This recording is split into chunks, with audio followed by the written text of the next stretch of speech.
VoxUkraine, a collective of policy experts, wrote an open letter in reaction to Minister Abramovich's resignation, together with some other civic reform initiatives. We're joined now in the studio by Olena Shkarpova, who is the Vox Czech editor and project leader. Olena, welcome. Thank you. Can you tell us what was in the letter and why Vox decided to write it? We just discovered that Abramovich has resigned, and just within a couple hours we decided to write a letter that we are very much not satisfied with what's happening. And it was a very bright sign that the situation in the country is really, really bad, and what the president is saying in his speeches is false. It's not true. So, which specific point isn't true? The corruption, fighting the corruption. He almost in any speech he states that he is fighting the corruption, but it's, as we discovered from the Abramovich's statement, it's not true. And we were very angry, I would say, with this statement, and we decided to support him, and not just him, but all the people that work for this country and devoted their lives. And I mean, obviously you weren't the only ones who'd done that. There was an open letter also coming from many of the ambassadors based in Kiev, also expressing their concern about moving forward. And the note that you're touching on is very much an issue of faith, you know, whether or not you can believe politicians in terms of, are they moving forward, are they actually pursuing reforms, or are they just trying to buy time for a system that's lucrative for a select few? I want to ask, though, you know, how much do these individual ministers matter?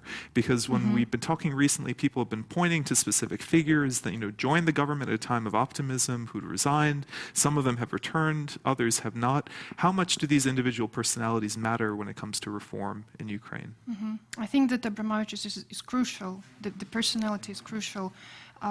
He has made so many things, very important things, and also Natalka Yeresko and many other people, also deputies of Abramovich's, they're really important. It's not just the people that are doing. So what is one thing that Abramovich has done that you would point to and say that this has been progressive? He has changed the procurement system. He launched the system Prozora. Well, I cannot name all the reforms that he made, but he started so many initiatives, and also in the state companies, which is really, really important. Now, with Vox, I mean, it's not just that you are, you know, following things. You also have an index, and you try and follow it in a very systematic manner. Can you tell us about the index that you use?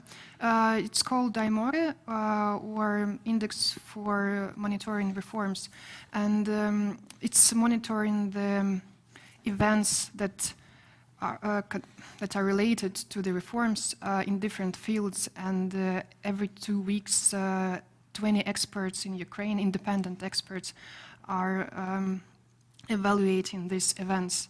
So during the last year they evaluated bi-weekly the reform space, and it appeared that the reforms are made, but not to the extent that they should be made. So the index was, all the time it was below 2, but it has to be more than 2 in order to the reforms to be successful. And when it comes, you know, to your colleagues, the people you're working with and yourself, I mean, do you believe that Poroshenko is obstructing reforms at this point? Yes. You mean he tries to stop them? Or not to let them move forward? Yes, I think it's true. Well, I mean, this is the main accusation, and what's worrying about it is that the accusation is not there is just this one case or this one person who is blocking reforms, but basically there are people who represent interests of the old system who are able to get into positions where they can block reform, and that to a certain extent they have the backing of Poroshenko. Yes, kind of, but I think that what we've seen is that Prime Minister and the President are together responsible for what is happening. So they have to take responsibility as politicians and the leaders of this country, and to make certain steps to fight the corruption.